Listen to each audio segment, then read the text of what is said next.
Hi అండి, నమస్తే. Welcome to Iro home style cooking.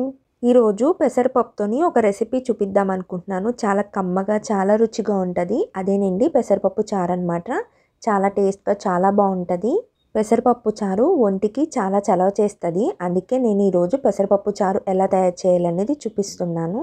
ఈ సమ్మర్లో ఒకసారి ఇలా ట్రై చేయండి. ఒంటికి చాలా చలవ చేస్తుంది అండ్ హెల్త్కి కూడా చాలా మంచిది. ఇంకా లేట్ చేయకుండా ఎలా తయారు చేయాలో చూద్దామా. ముందుగా ఒక కప్పు పెసరపప్పు తీసుకొని నీట్గా కడిగి వాష్ చేసి ఒక గంట పాటు నానబెట్టుకున్నాను. నేను చూపిస్తున్న కప్పుతోని నేను ఒక కప్పు తీసుకున్నాను. ఇప్పుడు నేను కుక్కర్లో వేసుకుంటున్నాను. నేను ఇప్పుడు ఇందులోకి 5 కప్పుల వాటర్ వేసుకుంటున్నాను. మనం పెసరపప్పు ఏ కప్తో అయితే తీసుకున్నామో అదే కప్తోని నేను 5 కప్పులు వేసుకుంటున్నాను. అలాగే హాఫ్ స్పూన్ పసుపు వేసుకుంటున్నాను. మూత పెట్టుకొని ఒక విజిల్ వస్తే సరిపోతుంది. మనము పెసరపప్పుని ఒక గంట పాటు నానబెట్టాం కాబట్టి ఎక్కువ టైం పట్టదు. అందులోని పెసరపప్పు త్వరగానే ఉడికిపోతుంది కాబట్టి మొత్తం అంతా కూడా బాగా ఉడికిపోయింది కదా. నేను ఇప్పుడు ఒకసారి కలిపేసుకుంటున్నాను. మళ్ళీ స్టవ్ పైన పెట్టుకొని నేను ఇప్పుడు ఇందులోకి ఒక చిన్న ఉల్లిపాయ వేసుకుంటున్నాను.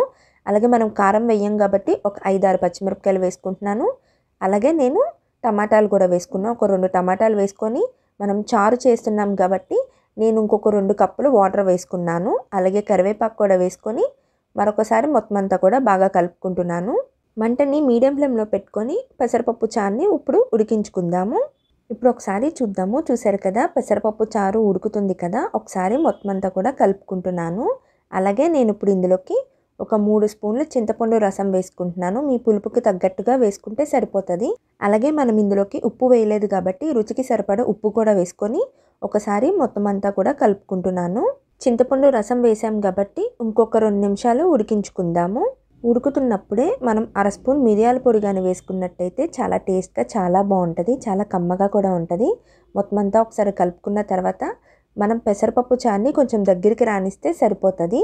చూసారు కదా పెసరపప్పు చారు బాగా ఉడుకుతుంది కాబట్టి కొంచెం దగ్గర పడింది. నేను ఇంకా స్టవ్ కట్టేసి పక్కన పెట్టుకుంటున్నాను. ఇప్పుడు పెసరపప్పు చారుకి తాలింపు రెడీ చేసుకుందాము. స్టవ్ ఆన్ చేసుకొని కడాయి పెట్టుకొని నేను 2 స్పూన్లు ఆయిల్ వేసుకుంటున్నాను. ఆయిల్ బాగా హీట్ అయిన తర్వాత తాలింపు దినుసులు వేసుకుంటున్నాను. అందులోనే వెల్లుల్లిపాయలు, ఎండుమిర్చి కూడా ఉన్నాయి. తాలింపు ఫ్రై అయిన తర్వాత కరివేపాకు వేసుకుంటున్నాను. 1/2 స్పూన్ ఇంగువ కూడా వేసుకొని ఒకసారి మొత్తం అంతా కూడా బాగా కలుపుకుందాము. తాలింపు రెడీ అయిపోయింది కదా. ఇప్పుడు పెసరపప్పు చారులోకి వేసేసుకుందాము. అలాగే కొంచెం కొత్తిమీర కూడా వేసుకుంటే మన పెసరపప్పు చారు రెడీ అయిపోయినట్టే. అంతేనండి, సింపుల్ అండ్ ఈజీ పెసరపప్పు చారు ఎలా తయారు చేయాలో చూశారు కదా. తప్పకుండా ఒకసారి ఇలా ట్రై చేయండి. మీ ఇంట్లో అందరికీ పెట్టండి. వాళ్ళకైతే డెఫినెట్గా నచ్చుతుంది.